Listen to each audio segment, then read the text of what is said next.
কল্পনা করো তুমি একা রাতে নদীর ধারে দাঁড়িয়ে, চাঁদের আলো পড়েছে।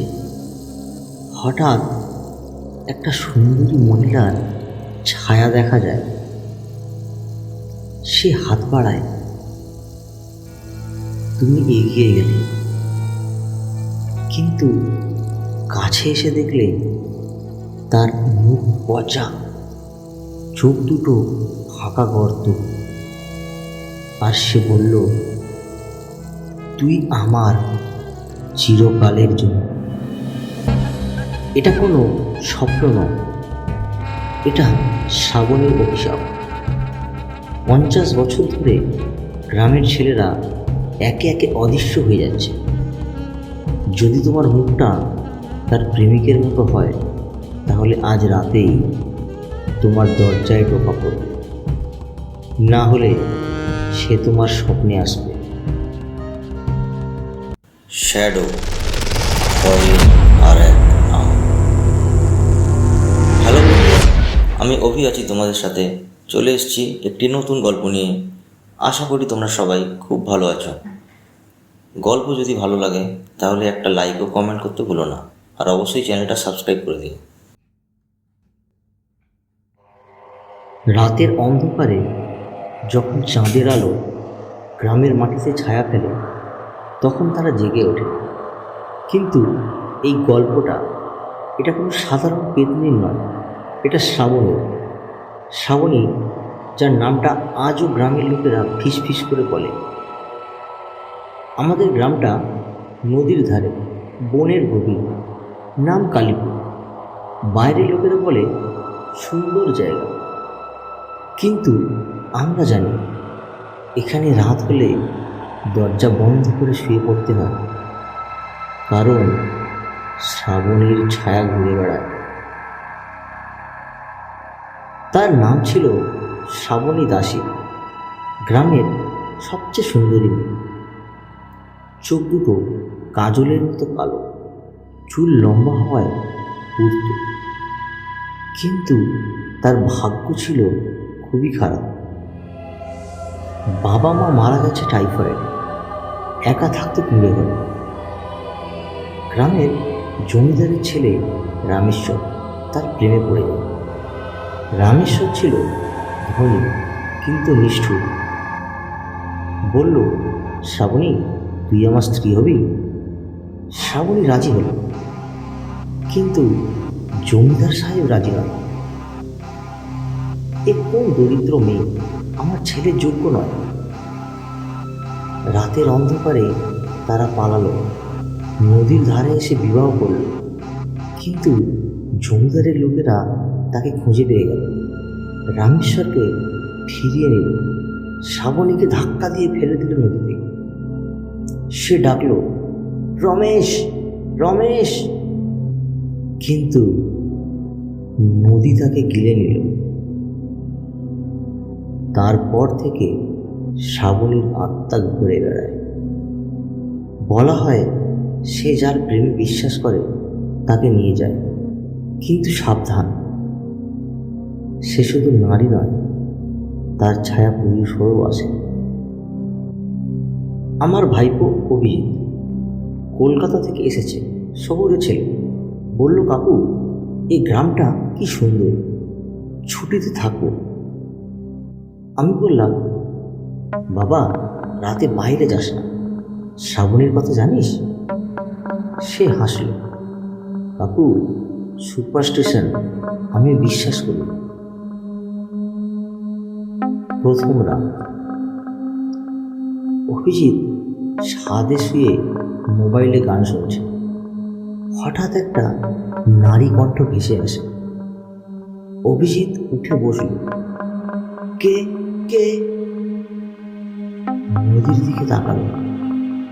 চাঁদের আলোতে একটা ছায়া, সাদা শাড়ি, লম্বা চুল। সে হাত বাড়ালো। অভিজিৎ হাসল, কোনো মেয়ে নিশ্চয়। কিন্তু ছায়াটা কাছে এলো, আরো কাছে।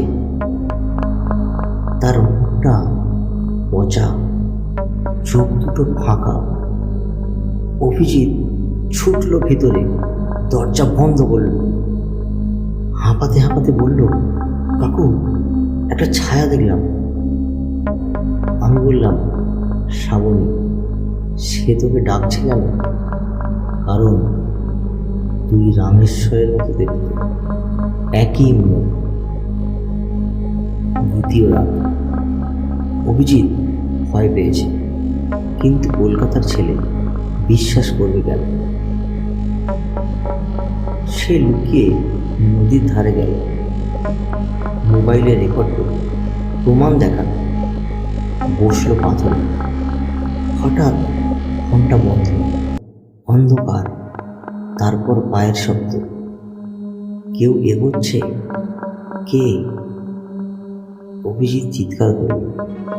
একটা হাত তার কাঁধে, ঠান্ডা, হাড়ের মতো ঠান্ডা। ঘুরে তাকালো, শ্রাবণী। তার মুখে হাসি। তুই আমার রমেশ, আয়। অভিজিৎ ছুটল, পড়ে গেল। উঠতে গিয়ে দেখল তার পায়ে লাল ছাপ, রক্তের মতো। ঘরে ফিরল, তার চোখ লাল। বলল, কাকু, সে আমাকে চেনে। বলল, আমি তার প্রেমিক, কিন্তু আমি তো কখনো দেখিনি। আমি বললাম, শোনো, শ্রাবণীর অভিশাপ এমন, সে যাকে ভালোবাসে তাকে ফিরিয়ে নেয়, কিন্তু তার ভালোবাসা মৃত্যু। গ্রামের অনেক ছেলে মরেছে, সবাই রামেশ্বরের মতো দেখতে। তৃতীয় রাত। অভিজিৎ পাগলের মতো স্বপ্ন দেখছে। স্বপ্নে শ্রাবণী তার সাথে বিয়ে করছে নদীর ধারে, কিন্তু বিবাহের পর সে তাকে জড়িয়ে ধরল। তার শরীরটা পচা মাংস। এবার তুই আমার চিরকালের জন্য। অভিজিৎ চিৎকার করে জেগে উঠল।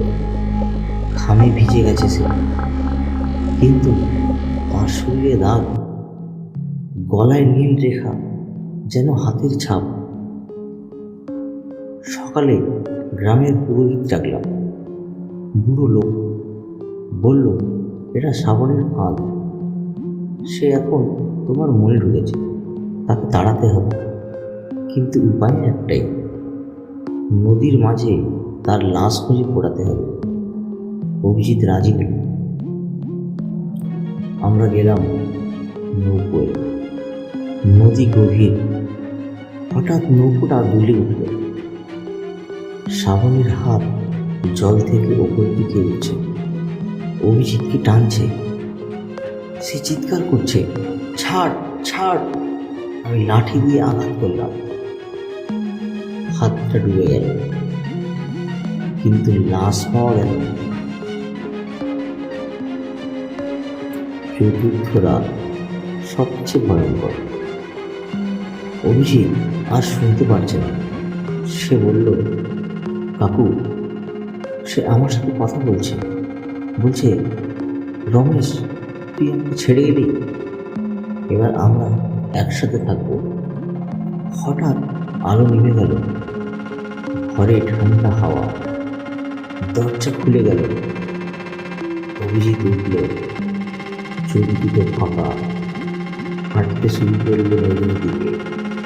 আমি ছুটলাম তার পিছনে। অভিজিৎ, থাম! কিন্তু সে শুনছে না। নদীর ধারে পৌঁছালো, জলে ঝাঁপ দিল। আমিও ঝাঁপ দিলাম, তাকে ধরলাম।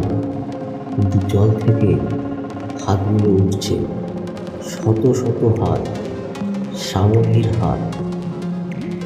সবাই টানছে, অভিজিৎ হাসছে। সে আমার চিরকালের জন্য। আমি তাকে টেনে আনলাম, কিন্তু তার শরীর ঠান্ডা, নিস্পন্দন। ডাক্তার বলল হার্ট ফেল, কিন্তু আমি জানি শ্রাবণী তাকে নিয়ে গেছে, তার আত্মা নিয়ে গেছে, শরীরটা রেখে গেছে। আজও গ্রামে শ্রাবণীর গান শোনা যায়। যদি তুমি রামেশ্বরের মতো দেখতে হও তাহলে সাবধান, সে তোমাকে খুঁজছে, তোমার ছায়ায় লুকিয়ে আছে। রাতে দরজা বন্ধ করো আর কখনো নদীর ধারে যেও না।